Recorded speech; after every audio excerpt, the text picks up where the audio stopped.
I read it and I just fell in love with the project. I loved the script. I thought it was so funny and poignant, and I loved the idea of Eddie doing it and playing this role. You know, the idea that like on page 20, Eddie Murphy's doing a Charlie Chaplin movie is fantastic, and so it just was a really exciting project for me.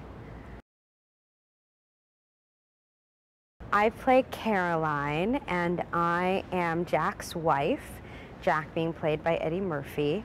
And we have a really great relationship. Like, we really get each other, and we have a good sense of humor, and I kind of accept him for who he is, although I know what I'm dealing with. You know, there's a little bit of a plan, that idea of, you know, men and women have a hard time communicating.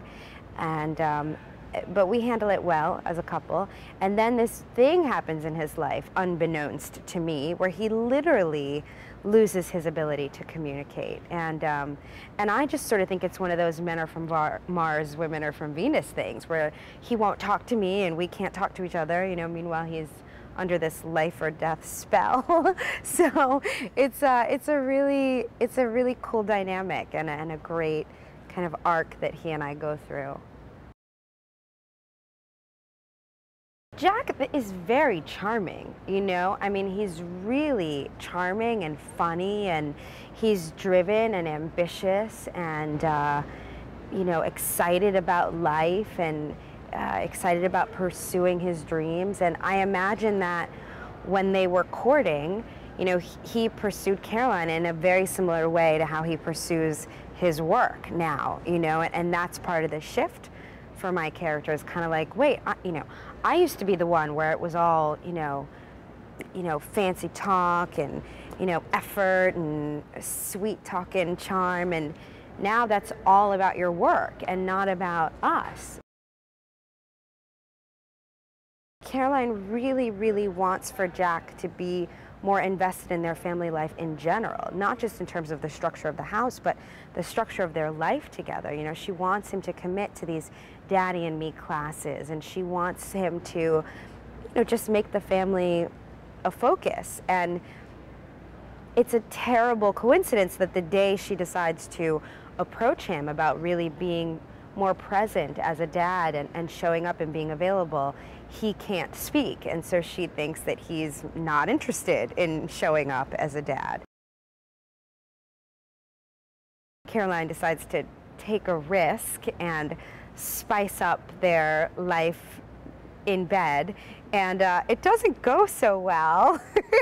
And it's very embarrassing for her, because she really kind of puts herself out on a limb, and in her mind gets rejected, although she's not really being rejected, but she thinks she's being rejected because of his lack of communication.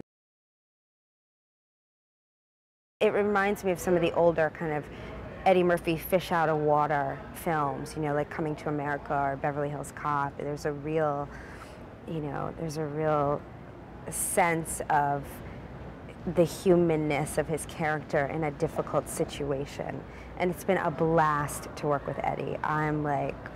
I love coming to work every day. He's awesome, and it's really fun. And yeah, everybody, the whole crew, and Brian Robbins is awesome. It's great.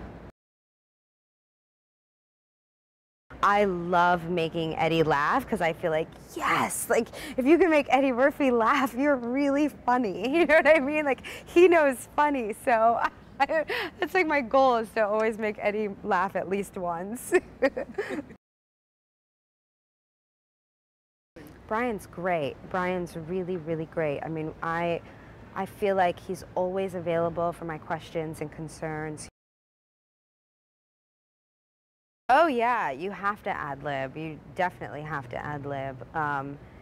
You know, especially whenever there are babies involved in a scene, because you literally have like a third scene partner who is going to do whatever they want. You know, the child is not, the 18-month-old child is not going to go by the script, and so you have to be ready to improv. It was quite the outfit. I don't know what else to say. It's a hard Yeah, it's a weird, you know, it's one of those very strange parts of my job, is having to walk around in patent leather lingerie. that is not normal. But I think I turned to our DP, Clark, who's awesome, and I was like, is this really what I went to college for, to wear patent leather underwear? He was like, it's relevant for the storyline. I was like, oh yeah. It's an important part of my character arc. You have to keep reminding yourself that. It was a movie, now it's a film, because Ruby's just such an amazing, dynamic, important person. I had the honor of presenting her with an award earlier this year, and I just adore her. I just adore her. She's such an icon, and she's one of my heroes, not only artistically, but socially. Devine, she is a divine woman, and just the epitome of grace and elegance and cuteness. Like, how can somebody be so elegant and graceful and adorable at the same time? It's unfathomable. It's something to reach for. It's like, she's really, truly a hero.